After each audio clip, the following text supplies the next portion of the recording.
Oh, it's so quiet. Could I put you in charge of something really quick? Yeah. I'm gonna stand up there and introduce everything. Can you just let me know if I'm in frame? Okay, yeah. I'm not right now. All right. My whole torso. All right. Camera up. Yeah. Yeah. Camera up, yeah. Yeah. I might have to loosen this guy here. Okay. Yeah, now you're in frame. You're good. Yeah. Great. We're live streaming, so hi to everyone who's watching. Hi everyone. Can everyone hear okay? Cool. Unfortunately, Selva's PA system does not extend this far, but this is like the vibiest part and the coziest part of the bar this weekend. So we figured we'd do poetry out here. If anyone wants to sneak by, feel free to cut in front of me. That's fine. Thank you all so much for being here. My name is Yasmina Tawil. I'm the Director of Film Programming at the Arab Film Media Institute, and we're the organization hosting this weekend's Arab Women in the Arts Showcase, which the Nour Al Ghraowi is part of. Today is the final night of the New York edition, which has been amazing, so thank you guys so much.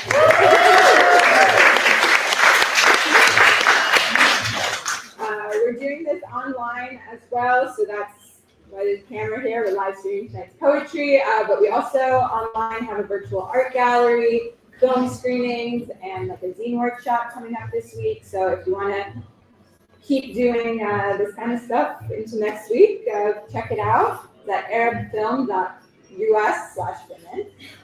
There's also cards on the front table about AFMI with our website and stuff like that. I'm not going to go through the rigmarole of what we do. I think it's pretty self-explanatory in the title.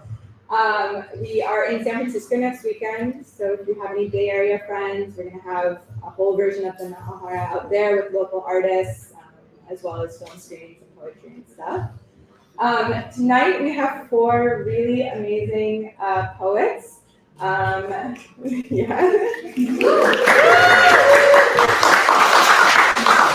let each of them introduce themselves as they come on stage. But yeah, 4 incredible local Arab women from different backgrounds. They're not here, but I wanted to shout out RAWI, the Radius of Arab American Writers, who is co-presenting this event and who helped me curate these lovely people because I know movies, I don't know poetry very well. But without further ado, let's listen to some poetry, yeah?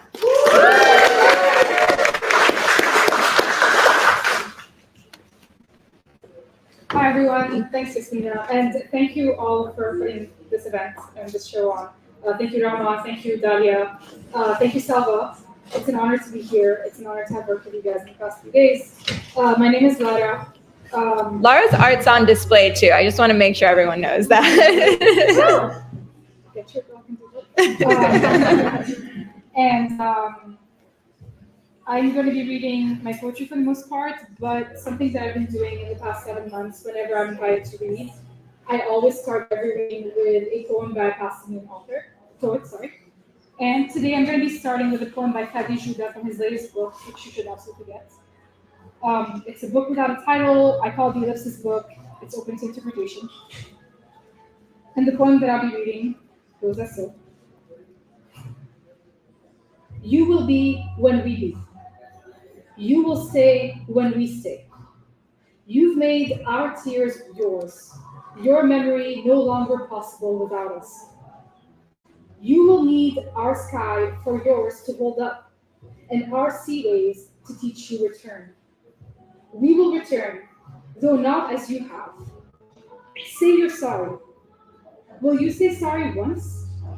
How long before your first remorse? We absolve you of reparation, promise you forgiveness. How long before you enter us to leave yourself? In the fabric of origin, there was a loophole, and we a camel that went through. 1 hump or 2, what's the difference? Were you once a camel too? Our bodies are real, our ghosts are here. Where did you leave your ghosts? They would have taught you kindness, an ordinary morning. They would have let you pass precedent. You will miss what you vanish. You will be when we be. So that was Fatih Nizam.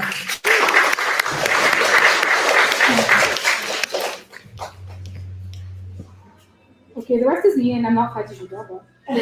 Oh, that's okay. I was wondering what tone I wanted to set, and I think that while I'm grateful that we're all here and we're all having a good time, it is also helpful to keep in mind that the context this is all taking place is in the midst of an ongoing genocide. And it is important in our day-to-day life to make a lot of room for discomfort in our role as taxpayers and also our helplessness in many, many ways. So the set is going to be uncomfortable, and I invite you to sit with this discomfort. This poem is titled Questions for a Consenting Audience.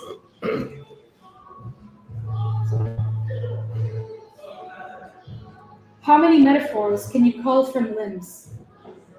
What's a good simile to describe shrapnel? Does a trigger warning stop a pulled trigger? If I dress the dead with images of flowers, tell you burnt flesh smells like lavender, will you read the poem until the end? Should I have said roses instead of lavender? If I crop the photo to spare your gaze, will you call your senators then? Does the executioner show more mercy if I call their fighter jets paper planes? Does redacting the killer make the killed any less dead? Can you house a shrouded body in a whale? How do you draw a border at the junction of hunger and thirst? I once saw a bird die mid-flight and plunge to concrete. The thud of his small body woke the stray cat nearby. Are the maimed corpses easier to stomach if I call them birds? What if I told you the bird lived and fought back? Is robbing people of their agency not the seed of all resistance? What apology do you think will matter? How else do you liberate if not by walking a road paved by refusal? The slow process of turning a slogan into an anthem.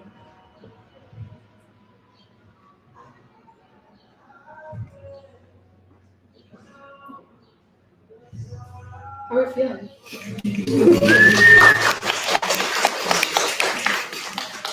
We're going to keep going further down. Are you guys okay? Mm-hmm. Great. This one is called Ripe Fruit. Come nighttime, my taxes have killed at least 150 people. Plate full of ash, nothing sparkles in the endless night save for the moon's glow over wrapped bodies strewn on the ground like buried foam. Lies work better when you repeat them. Morning breaks like capitulation, the harem song an omen. A hospital collapses, the doctor is killed, the empire roars louder. Headlines weather vane and static. Lies work better when you repeat them. I peel dead skin with my teeth, howl at a faceless snake. Every corpse is a hill, every limb a spark, every soul a haunting. A doctor pleads, a mother wails, the president laughs. The president is laughing, the president deplores, the prime minister condemns the wrong bodies. You could fill an ocean with this blood. A girl screams for her mother seconds before wilting into salt. Where do they go, you ask? Never mind the end. There is no redemption for silence. Outside, a cop car is rounding the corner, and I am dreaming of balconies in a country without a flag. Or, outside, a cop car is rounding the corner, and I am needing a flag for a land without a country. Or, here's a checklist. A storm in every graveyard, a map in every headline. When you speak of the dead, don't say they were, say they will be. There's a place where we meet, over on the outskirts of victory, collapsed over valleys. Can you hear it? The dead. They've outrun the unholy. They've raced each other to the clouds. Do you see them? The apricots. They're telling you tomorrow has come.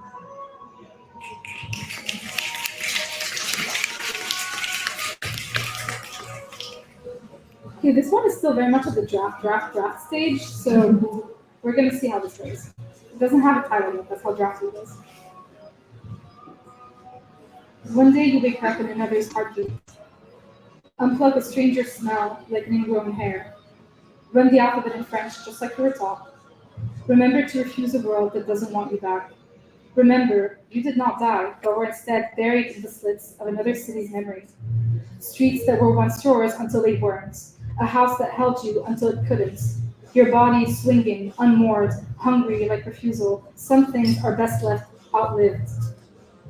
Remember, a prey can never cry wolf, and nothing is more immortal than the dead, haloing the floorboards of a home-turned house. Look, the sea gets bluer when enraged. Isn't it a wonder how oceans don't mix when they meet? Imagine a rift this deep, a refusal this steadfast. My love, I'll make an alphabet of our bones. Let our ribs draw maps across universes. Let there be roads where there was once ash. Oh, wow.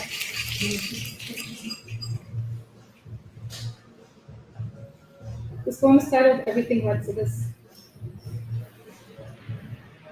We detangle our limbs slowly at first, then all at once. The shore so close the seagulls mock us. That day an unremarkable sun waxed and waned its warmth in the moons of our skin.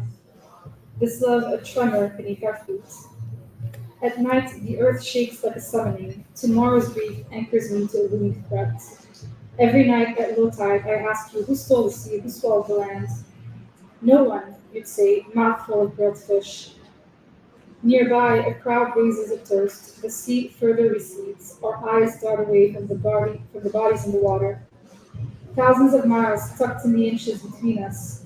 Even with our heads submerged in water, blissful glee of a foreign day, I know myself, not even this would be enough.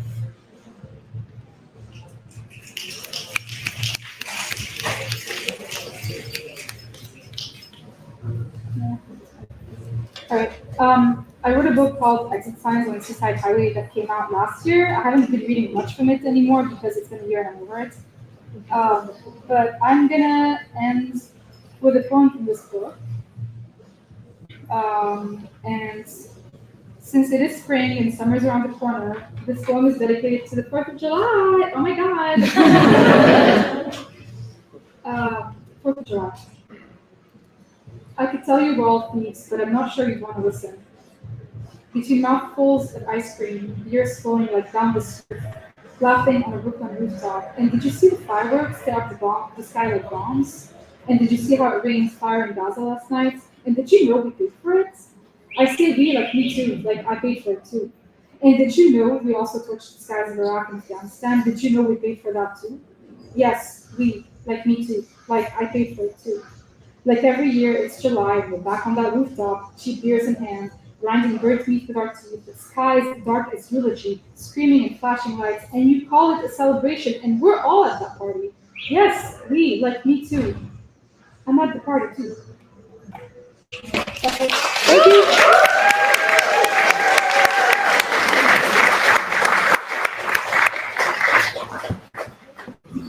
Yeah, if we want to squeeze in, looks like we have some more guests.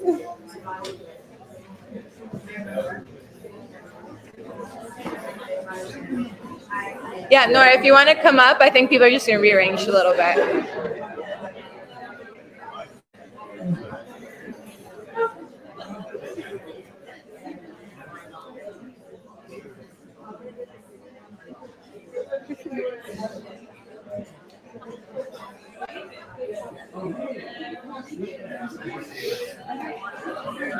All right, folks, we have our next poet. So if you could please, sorry. Yeah.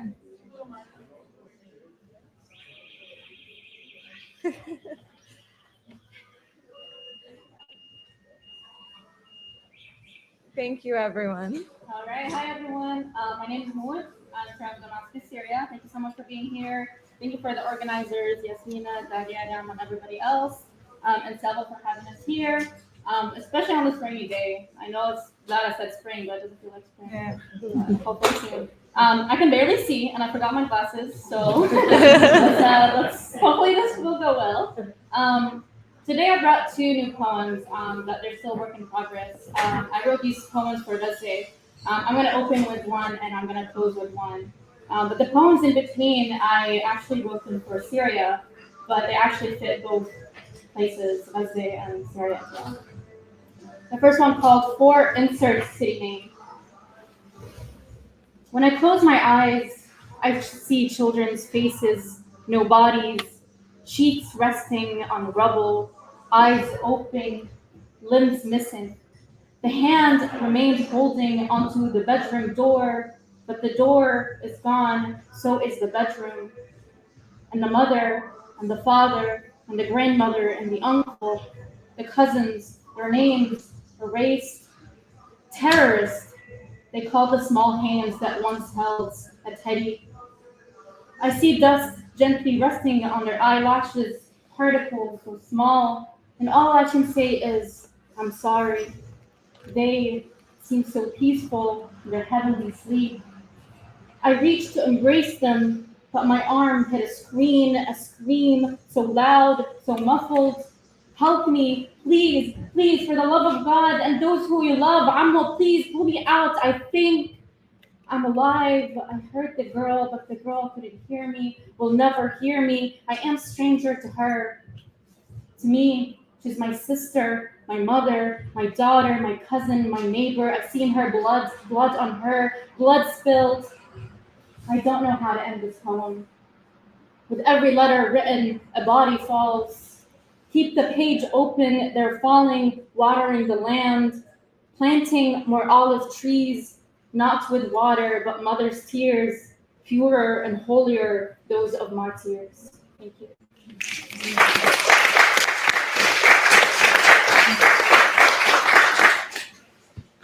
The next poem, I'm sure a lot of us, come from different places, Syria, Palestine, Lebanon, and a lot of people feel that struggle of feeling that they belong to where they are right now, or living in exile. So this one's called, There Are Two Types of Exiles, an exile of the body and an exile of the mind.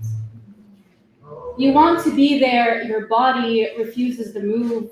You sit still, pounding on thighs weighing heavy on the wooden chair in the corner of your room where you were sent away. No way out of your inner exile, the heavy weight of the outer one. A colonization of the mind, a colonization of the land, and the doer was pronounced holy. I speak of a broken country and I count. I run out of fingers, my friends lend me theirs. We stand holding our hands up, not in surrender, but in prayer to all the gods above and below. Stuck inside the thin line between here and there, facing the oppressor, we pray. Thank you. So when I first moved from Syria, I moved to Austin, Texas. And I wrote this poem when I was there. Again, about belonging and like missing home, but when you're living here for so long, I've been here for 10 years, you don't feel like you belong to Syria anymore, a lot has changed, people don't belong here.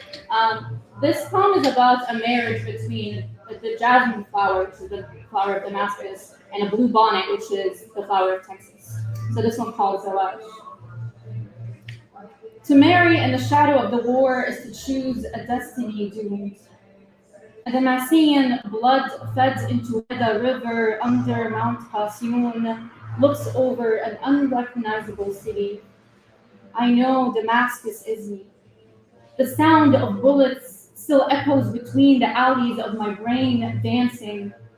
My veins are roots of the jasmine tree, the one I left hanging on the wall of Theta's home, bleeding into a strange land, looking for a place to grow again. I never chose the blue bonnet, but the blue bonnet chose me. The population refused the new pollination, blue skies above blue flowers, wedding bells shook the capital. A home I declared to make, but never felt like home. I extended my hand back to a place that doesn't want me, but needs me. The past and the present, the future denied. I pull back my hand and sit on a table I'm not invited to. Thank you.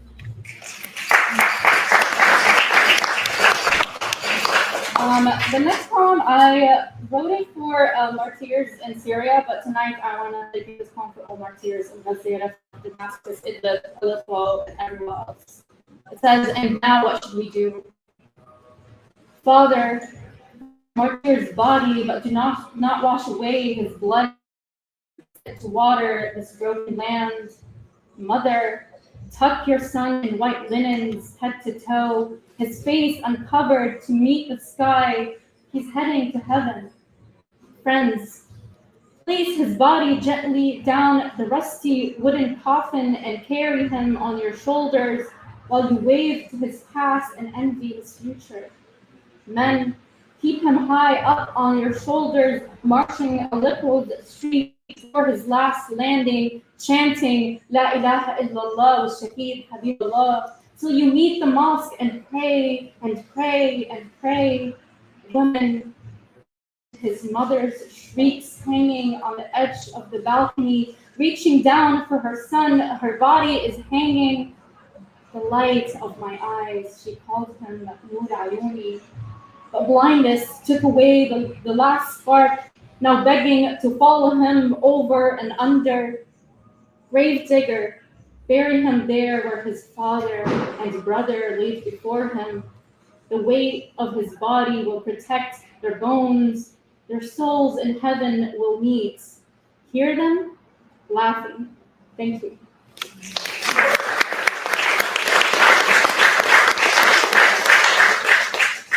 I got a couple more. The next one, I wrote it in Arabic first. Usually in other readings, if there are non-Arabic speakers, I would ask them to close their eyes when I'm reading the Arabic version of it, and just ask them to sit with the words and the sound of it, because we all know how the Western world looks at the Arabic language, that it's angry, it's harsh. Tonight I chose to only read it in Arabic.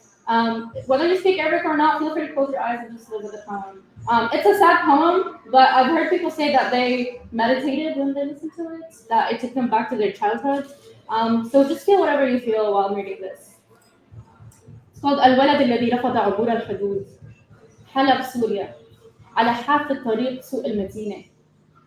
زيران 17/2012 عزيزي القارئ. أنا أكتب لكم اليوم لأقول لكم لماذا أرفض عبور الحدود. أنا عمري الفعلي 10 سنوات، لكن على مر السنين الماضية أصبحت 50. صعوبة الحرب جعلتني رجلاً أهتم بأمي وما تبقى من أخوتي. تفكيري لم يعد صغيراً. تفكيري كبر معي ومع صرخات الألم التي ترن بأذني صباحاً ومساءً. أمي لا تستطيع الوقوف بعد الآن، بعد أن سرقت الحرب قدميها ودفنتهم تحت أبي. وباتت هذه الحرب البشعة على عتبة الوطن. لم يعد لي أحلاما ولا أهدافا، فهدمت كلها مع جدران غرفتي. كل صباح أستيقظ قبل شروق الشمس لأترجى المصلين الذاهبين لصلاة الصبح لبعض النقود. أسمع خشخشة الليلات المخبئة في جلبابهم. أنا لا أكتب لكم لتحزنوا على قصتي أو تبكون، أنا إنسان له كرامة. وعدت أبي وهو تحت الحيطان يتنفس آخر نفسات الألم أن أهتم بأمي وأخواتي الصغار طالما هناك هواء يملأ صدري. Thank you.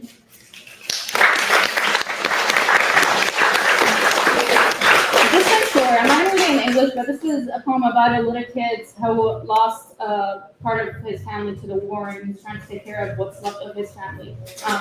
Again, wrote this for Syria, but this applies to us in Palestine. All right, so the next one, I feel like every poet writes a poem about their death.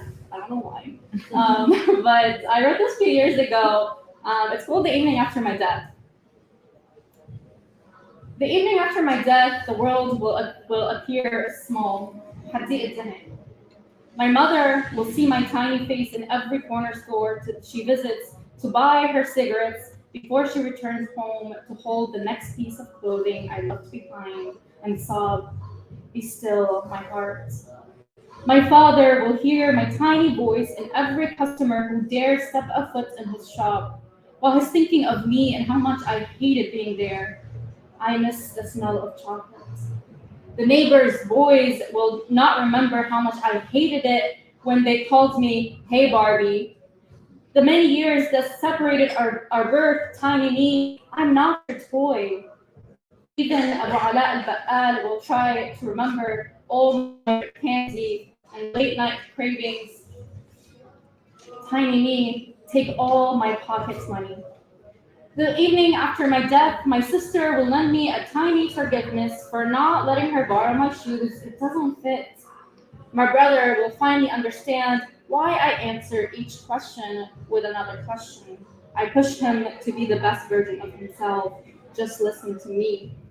After my death, I will finally meet Jiddo and confirm all the stories my mother told me about his absence that kept them close. I am finally here.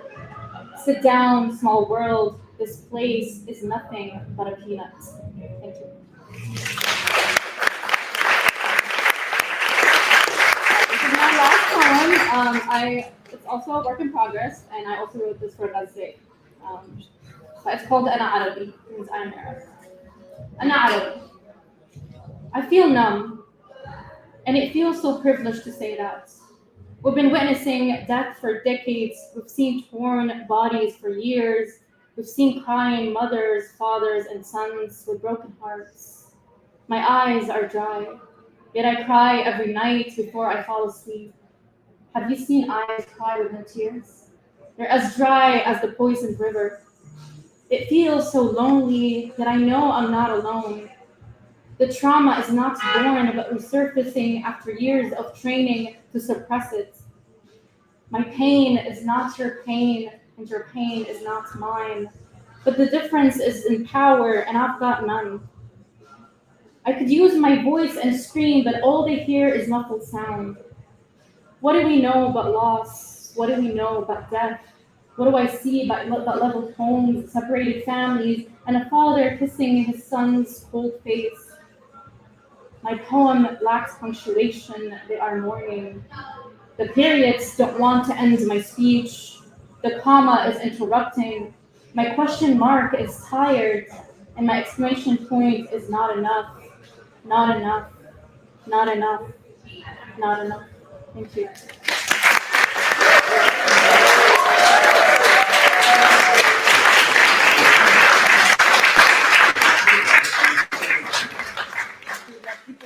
Yeah. If we can make any more space, oh my God. Space, should we leave the doors open? I know, yeah. Do we want to try? I know it's really packed, but if you could try to let some people in and go a little louder. Yeah.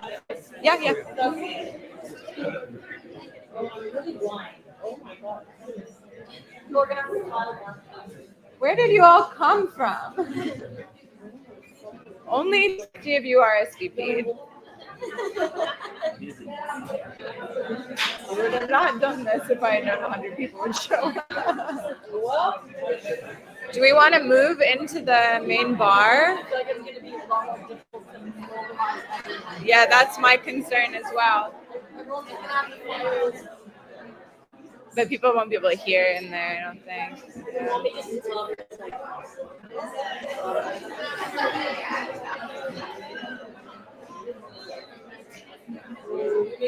Wait, what do you? Should we pivot to in there?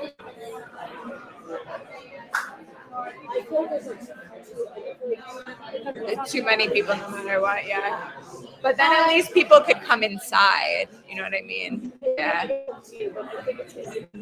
I know. We're gonna have to move everyone. Yeah. I just feel like it's the words. It's fine. I'll just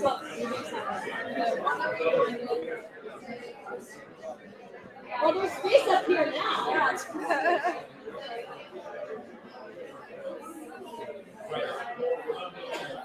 I think it's, I'm not going to encourage people to come say if they went that way so that people can file in. It seems like there's more.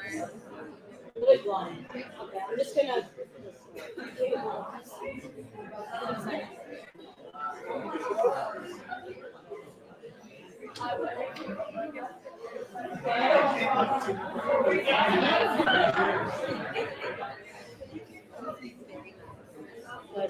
Yeah.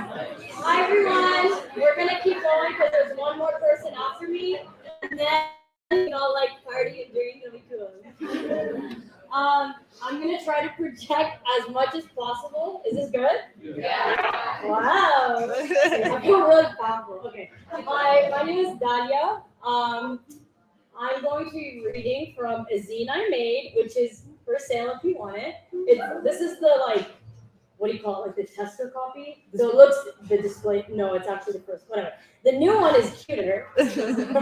But yeah, for context, this little zine I made is called After Death, which is funny because no one was talking about death.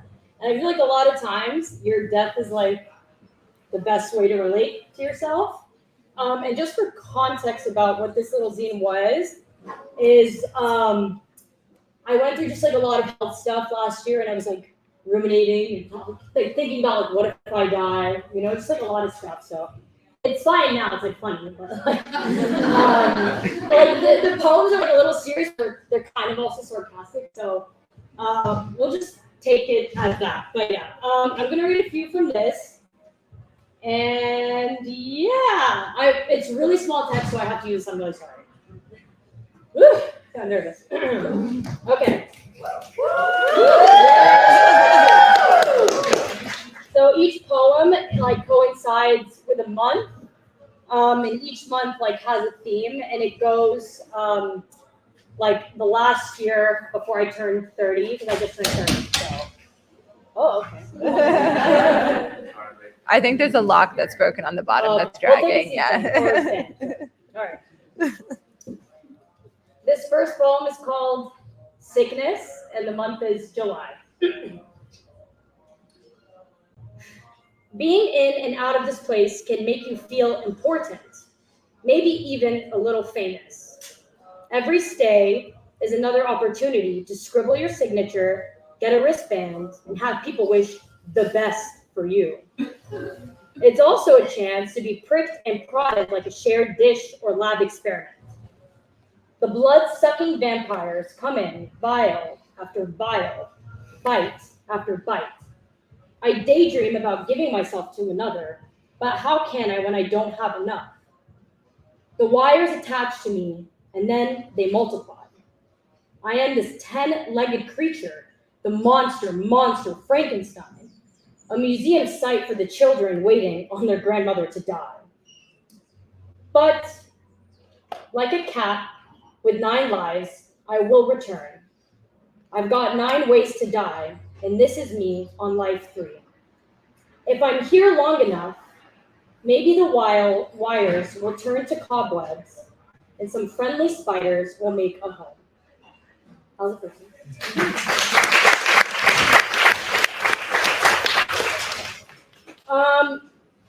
This one is the next one, which I think is August, sure. Yeah, and it's called Health. I promise it's the last one about me like being sick in hospital, so. You're good, just kind of take it. Or not, okay. All right, August, Health. In sickness and in health, what is it today? Am I of sound mind without a body? This body that passerbys call a dream. Something floral and fruity, a holy vision he had that one summer in Italy. The hospital called, an automated reminder that every appointment to live or die, either I gut punch it out or howl in the face of death. Post-procedure, a long enough extension cord jolts me back home, past the check-in desk and to my own bed. I stole it from the hospital. But today, I feel just fine.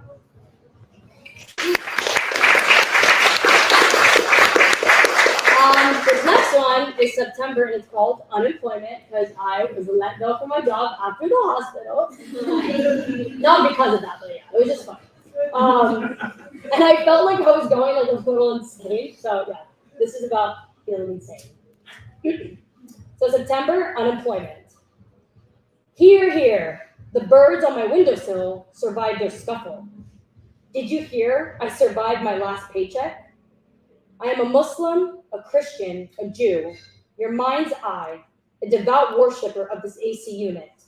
All praise be to the God that makes New York City the city I live for.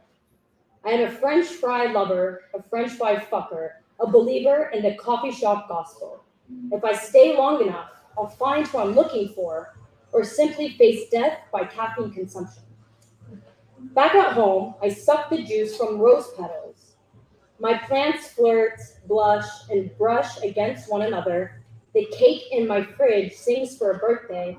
The air purifier growls and gurrs. Small occasions I now celebrate. My whole world is outstretched right here before me, a kaleidoscope of pots and pans and dead poet deities and books. I turn on the TV and start to lay my eggs.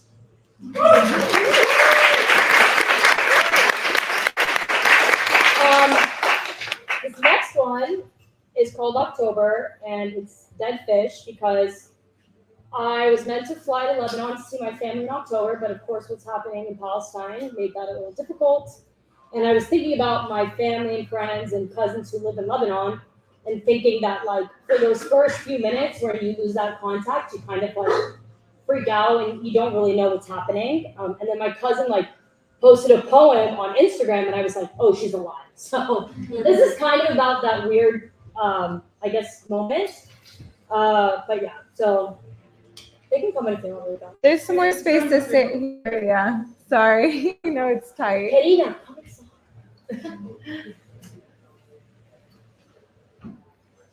Anyway, so yeah, this is called October Dead Fish. The dead fish pose for my camera.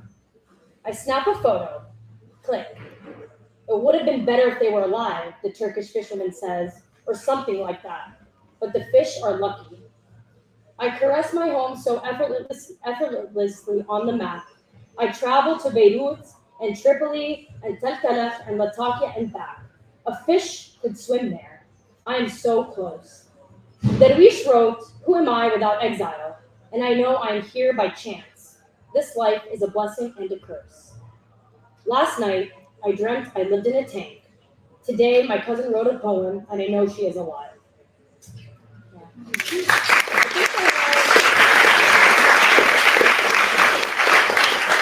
Okay, I think I have like two more. They're not long. Promise. This is January. It's called Funeral Procession. Ooh. I wrote this when I was in Montreal and it was fucking freezing outside. So, not one person here knows my name or my hair or my last heartbreak. So I expand until I become the tree branches and the arrête sign and the man's gaze from across the street. I can be whatever I want. I pass the graveyard and wave hello to the me I buried when I arrived. She speaks French sometimes and is too shy to ask someone for a pen, so I kill her off. I slip on her shoes and keep walking.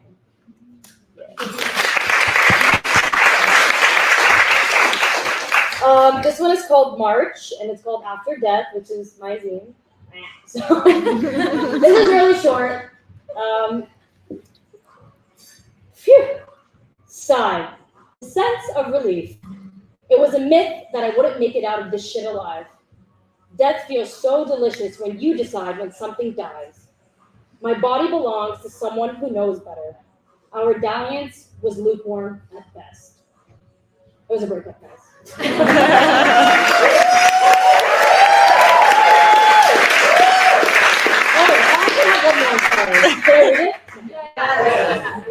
This was the poem I wrote on, like, for my 30th birthday, which was again right now. So this is what I'll close out with, and it's called Birthday. Oh, also last year was my golden birthday. You know what that is? Like when you turn 29, like whatever. So I thought it was gonna be a good year, and it wasn't. So yeah. In the year of my golden birthday, I died. The first time, my bunkmate was a tepid old lady who cried in Italian. I couldn't understand her until the third night, where I followed her lead and we mewed in unison until the sun woke. Sometimes I have dreams where I see her walking in the park. The second time was with Sal, a sick smoker who said I was too young and pretty to be here. I reminded her that death looks you straight in the face and doesn't care what you look like. When I said goodbye, she replied, "Hope to see you again, but not here." Today, I am 30 and grateful for my petals. I lie in the grass next to a little boy who plays with my petals and asks about Dahlia. Dahlia? Do dahlias bloom all summer? Do dahlias need full sun? Do dahlias multiply? Do dahlias bloom every year? Do dahlias come back? Do dahlias come back? Do dahlias come back? At home, I ask my cat where all the dahlias go in winter, but he only yawns. I light a match and eat it for dinner. Something will spark, I'm sure of it. Thank you.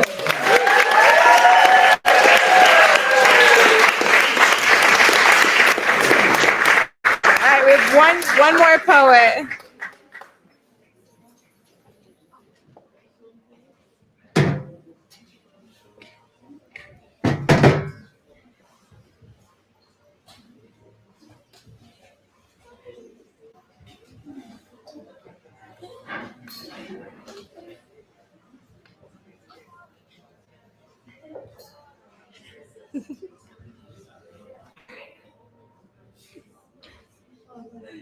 Yeah, whenever you'd like. Yeah. Okay. Hi, my name is Henna.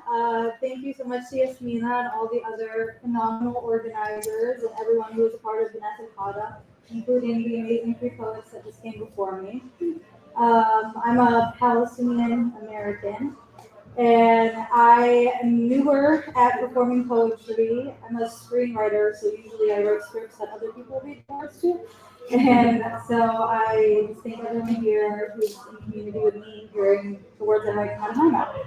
I'm going to read 3 poems today, all about Palestine.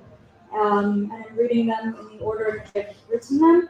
The first before October 7th, the second shortly after, and the third just last month.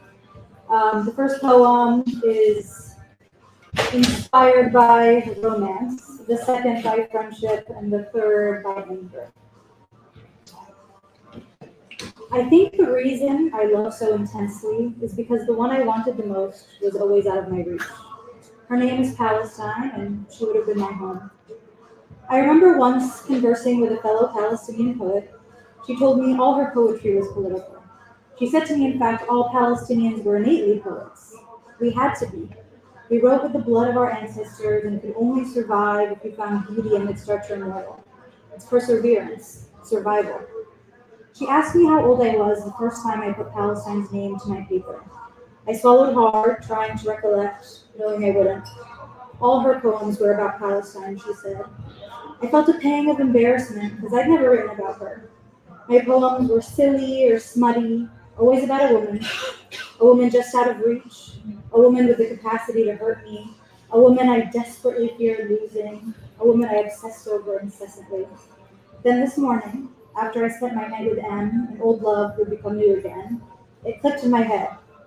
Is the way I loved informed by my early loss of the land I never got to call home? Am I chasing wholeness and comfort in the companion of a woman's heart, inside a woman's mouth, between a woman's legs? Because I have no homeland? Because I want to claim you since I never could claim her? What is this obsession with ownership anyway? Is this longing human nature or displaced grief? Everything goes back to her, to my Palestine.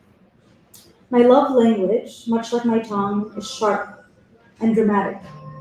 Ana b'mut fiki, a proclamation of love that loosely translates to, I would die inside of you. And that is said amongst Arabs casually.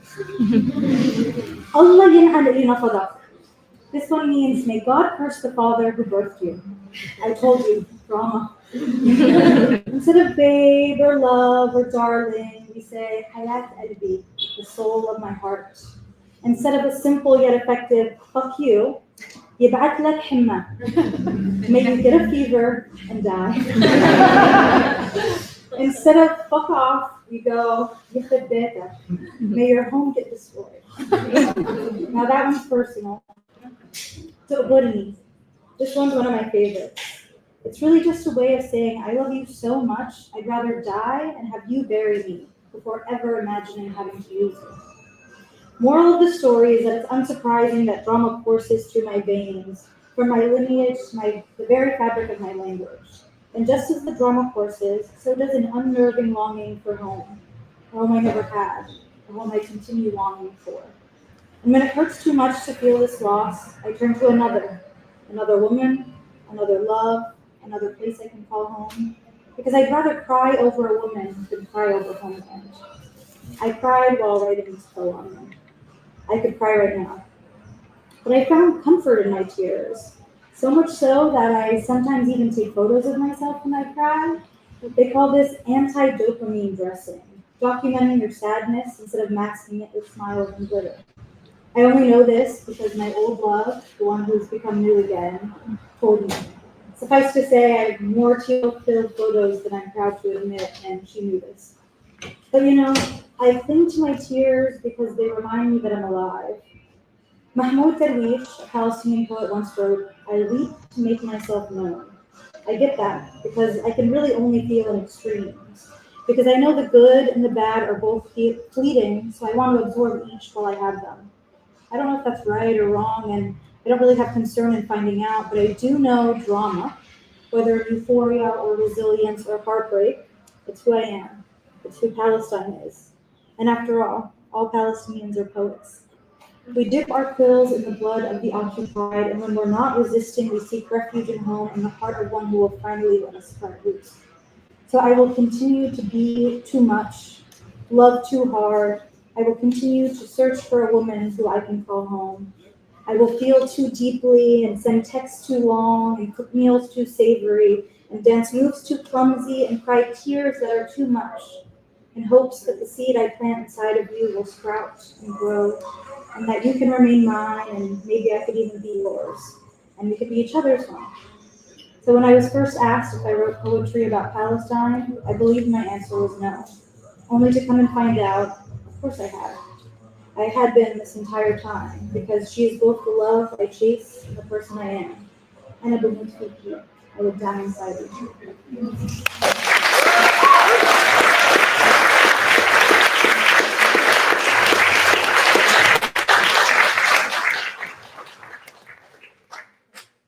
So this next poem I wrote about two lovely friends of mine who are here today, who I really trauma bonded with after October 7th. It's called An Ode to Those Willing to Die and a Hope They Never Have to. When I was a child, I had some shame about being Palestinian. I came up in a post-9/11 world, and I internalized from a young age that because of that, I was not desirable. I wanted to lighten my skin, shrink my nose, blend in with the whites. Thank God I grew out of that, because now there's nothing I love more than being Palestinian. Because now, when my heart breaks, and my eyes flood, and my blood boils, it's not those I tried to assimilate with that hold me, it's Palestinians. Here in New York, amidst the Zionists, the microaggressions, the look of fear in white folks' eyes when they hear me speak my mother tongue, I find solace in the community I've cultivated. My long-haired, always fiery friend who speaks before she thinks and dreams bigger than anyone I've ever met. My curly-haired, justifiably angry friend whose stoicism never contradicts her softness or her silliness. They turned from my friends, to my comrades, to my family, to my home. When home isn't something we have anymore. Having that is so special, so imperative. One afternoon, one of them announces, because of my social media activism, I've been told the second I land back home, I'll be detained or killed. A pit in my stomach grew as I imagined my life, as I imagined this world without her. You're not going then, I spat out. Of course I'm going, she returned without hesitation. I'd rather die there than stay here. I admired her. I couldn't argue or push. I respected her and that value too much to disagree. A little later, news shifted to Lebanon. Rumblings about more bombs, more destruction. I want to tell you something, the other whispered to us. I leaned in, uneasy. If they bomb Beirut, I will have no reason left to live. She wasn't being facetious. We are dramatic people, yes, but this was a simple and honest promise. And I believed her. To have two homelands and lose them both, a plight I couldn't even begin to imagine. Besides the fear and the premature grief, I also felt an overwhelming shame. I didn't possess that thing they had, that selflessness, that brave, steadfast willingness to die. I don't want to die, and I don't want them to die either. The rhetoric amongst all the Palestinians, here and there, displaced and diasporic, all echoed their sentiments. I die for Palestine. And to an extent, of course, I share in that. But I'd rather live for Palestine. Am I a coward for fearing death? I want to live. I want to live. I want to live, yet I feel guilty that I'm alive. Both exist simultaneously, and that feels selfish, and I don't know how to reckon with that. I want to live because I know they want me dead. I want to live because too many have died, and there's no end in sight to our extermination. I want to yell because they're doing everything in their power to silence me. I want to write my story because they want to steal my pen and stomp on the head of my narrative. I want to start a family because they've eradicated entire lineages. I want to return home because that land is mine, is ours. I want to laugh so loud my sound rings in their ears. I want to cry so hard they drown in my tears. I want to be seen and be loved and be heard and be worthy. I want to live. I want to live. I want to live. I want us all to live. The long-haired, fiery one, the curly-haired, angry one, the ones willing to die, and the ones afraid to.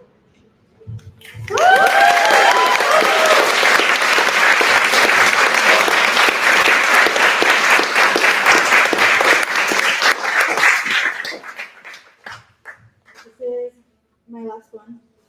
It's called On Anger, a Palestinian diasporic unpacking of survivor's guilt, unrecognizable rage, and being the perfect victim. Every time I put the cup to my lips, the coffee tastes bitter. Is it the bean, my machine, this shock, my tongue? A cup of coffee doesn't do what it used to. A cup of coffee doesn't taste the same against the backdrop of a genocide. Maybe it would feel better if I smashed it to the ground, if I smashed you to the ground, if I threw it against the wall. All my thoughts are angry. The sides of my mouth are chapped and bleeding. I can't open too wide without its seams bursting open, which is a shame because all I want to do is scream. But Palestinians aren't supposed to be angry. They're supposed to be grateful when they live and go quietly when they die. We can't be barbaric and angry as animal. And we must stay human, must stay human, must stay human, human in their eyes. So they think we deserve to live, or more accurately, so they pity us when we starve and mourn us when we cease to exist. Because Palestinians are a cause to care about only when we're corpses, not when we're alive.